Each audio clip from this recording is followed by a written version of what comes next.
Hello everyone, welcome to a review video of Bose sports earbuds. I think they initially wanted to launch them as Bose 500 earbuds on the same naming convention as the Bose 700 active noise cancelling headphones, but I believe they just decided a name change to Bose sports earbuds would work fine. It looks like this is the product that we've got. I think they also released a noise cancelling version of the earbuds, but I purchased non-noise cancelling earbuds for my personal use. I use them mostly for running and use them in the gym and sometimes just to watch videos, not to disturb other people in the house.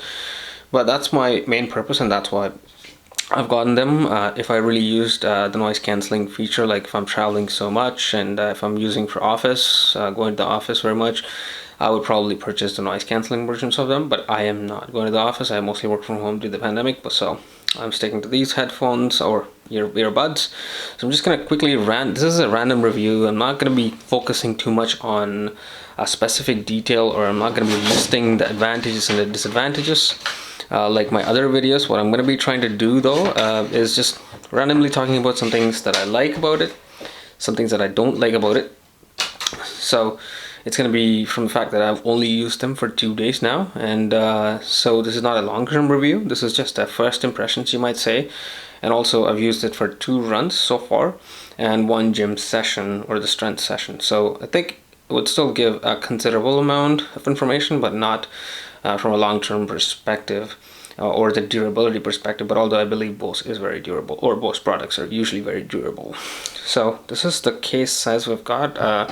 In comparison, I'm putting the Pixel 2 XL phone that I have. So this is actually quite big when compared to the Apple AirPods or AirPods Pro, or even Samsung Galaxy Plus Buds case size, and actually bigger than most other earbuds except the Powerbeats, I think, and the other Bose noise cancelling earbuds. That's about it. So the size is not very portable. I mean, it is portable, but it's not quite as much as the other earbuds. So that's one negative.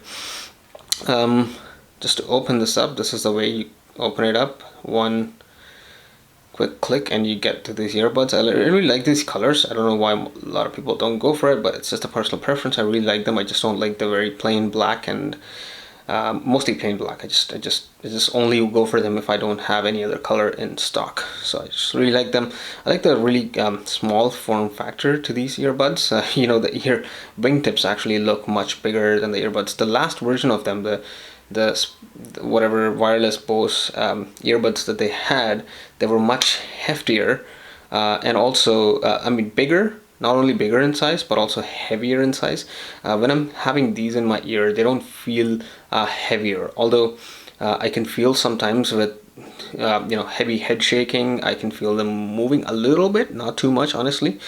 For my ear size, usually whenever Bose gave me a medium-sized wingtips, they usually fit very easily. I don't have to go for the smaller, large. I rarely used to use them, but for these, I kind of felt like the medium size didn't fit for me. I don't know if I have big ears, but anyway, whatever medium used to be right now is large for me. So the large ones actually fit better now. So I don't know if it's a plus or a minus, but it's just how it is. So one of the biggest pros is the size, like I mentioned, the weight as well, which is pretty good. The call quality, also I wanted to discuss a little bit. It is not the worst, but it's also not the best. So I've had Samsung Galaxy Buds before, not the Plus ones, but the first iteration of the Galaxy Buds. The voice clarity on on calls was one of the worst. And to be honest, this is much better than that. But I've also used other other Sony ones. One of my friends, just to test them, I think they're called Sony WFX something. There's a noise cancelling ones. They're much cheaper. They're around 170 Canadian right now, going on sale, which is a pretty good price. The voice calls that my friend uses, it's pretty good. I would say close to as much as if you're talking on a phone or with wired earbuds.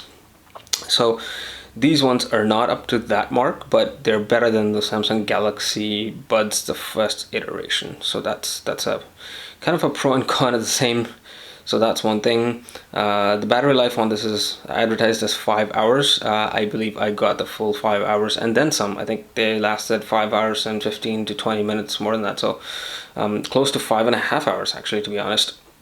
So that's a good plus, but it's not really industry leading, as the case I think offers another 13 to 14 hours, I think. I'm not sure exactly, but it's not more than 20 hours altogether, so that's not a biggest plus. A lot of earbuds these days in the market are offering much more than that. So I believe I believe that to be a con. One another pro is the USB-C cable. Everybody these days are just using USB-C, which is pretty good because I use Android devices and most of my electronics are in USB-C, and I appreciate that is also USB-C now. I don't think we should talk about it as a pro. I think that's a must on all electric devices, so I would not even consider it a pro or a con. It's something that is just a must. It's almost like earbuds are used for listening to music. All the electronics should come from USB-C. I think the only company that is holding out on is Apple, obviously, because they have a lightning port. And that's one con. That's something to note. And then one other con, or a little bit of a disappointment, is the app itself. The Bose app now, previously the app didn't do very much, so this is definitely an improvement from the last version of the Bose music app. But this app is not a big of an improvement. It's not leaps or bounds. So you see that I opened the app and you see that it's trying to connect or connected. It's taking a little bit while, and it's now connected. Usually with Samsung earbuds, if you have a Samsung phone, they connect pretty seamlessly. With Bose, it takes 2 to 3 seconds, like as you've seen. It's not a deal breaker, but I think it's something to note. As you can see, the features that are enabled here, it's just volume, the Bluetooth source, if you want to implement a shortcut for the touch buttons or touch functionality, you can do that too. I used it for the skip forward, as I use it quite a few times. Some tips here and there for phone calls, the touch controls and voice assistant. Like I mentioned, I don't know if I mentioned, but it's just touch controls, double taps and double taps for the call on the right hand side, double tap for skip forward on the left hand side. Recently they've included the volume control on the right hand side, which is pretty cool.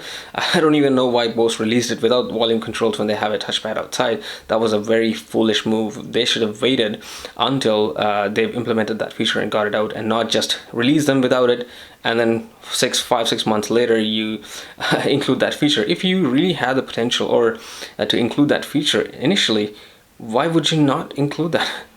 It just doesn't make sense. Whoever is the person or team that's making the decision at Bose, honestly, take tips from your failures now. You need to do some user experience sessions or whatever. You need to focus on your user experience before you launch a product. And the name that Bose is known for quality products and for your sound and for the basically the quality of their products and their implementation, and going so wrong on that is really an embarrassment for Bose. And being a Bose fanboy, you could call me. I really like Bose products. I'm really disappointed in them. So that's one thing to note. So all in all, battery life is okay. Not great, not bad, but still I think is an improvement from the last one. The case size, improvement from the last iteration.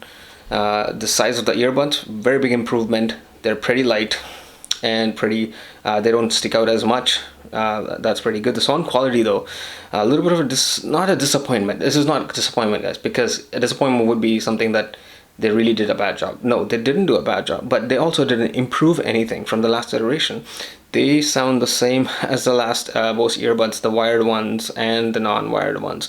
So I would actually think that Bose, you do 2 years of R&D and you would come up with a better sound signature.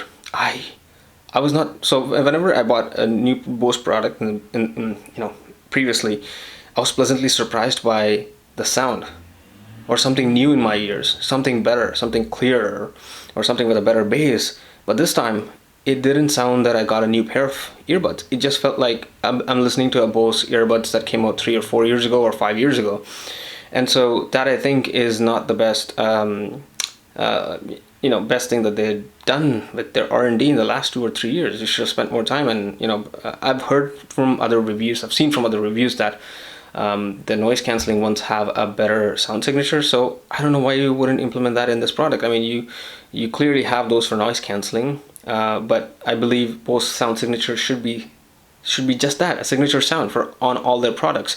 So just to cheap out on that, I don't know if they've done the best of jobs. If it's a software update, I don't know if it is. I don't think it is, but you just lost an opportunity there. You could have been the best out there on sound, at least, if not on other things like battery or form factor. You could have been the best on the sound side of the things, and I think you missed out on that opportunity as well. But all in all, although there's a lot of disappointment, I still like how they look, how they feel in my ears, because Bose's ear wingtips are one of the best for me personally. These wingtips are the best because they fit in really well in my ears, and it doesn't feel like it's blocking my ear canal, or that feeling when you get when you have those small earbuds going inside your ears and then forming like a vacuum sort of a feeling. It's not with these. I really like them for running because it's not really tight and I can hear the noises and traffic beside me. So I'm still gonna stick with these products. But I hope someone looks at these and looks at this review and the other reviews that actually point out the issues or non-issues, but also, being stagnant in your R&D, being stagnant, resting on your laurels from previous years, and actually putting in some more effort into bettering your products. And for the price that you're charging, to be honest, Sony's with the noise canceling features are cheaper, and they also seem to have a better sound signature. So you're missing out, honestly. Someone at Bose, please listen and address these. But I'm still, like I said, gonna stick with this product. I'm gonna be using this for the next I don't know how many years to come. I have an issue closing, guys. Okay, looks like I still am having an issue. Okay, looks like they're closing now. Anyway, this is my random rant, also random review. I don't have a structured review process. I just go on blabbering about my products like any normal person would in a conversation. So that's just my style of reviews. I don't do a lot of editing. So if you really like this type of review, just blabbering randomly talking about pros and cons, please be sure to like and subscribe. That's what motivates me to do more videos. I haven't posted many in the recent times, but I hope to post many more, and on many products that I'll be using. I'll probably do a long-term review for this as well in months to come. Thanks for watching.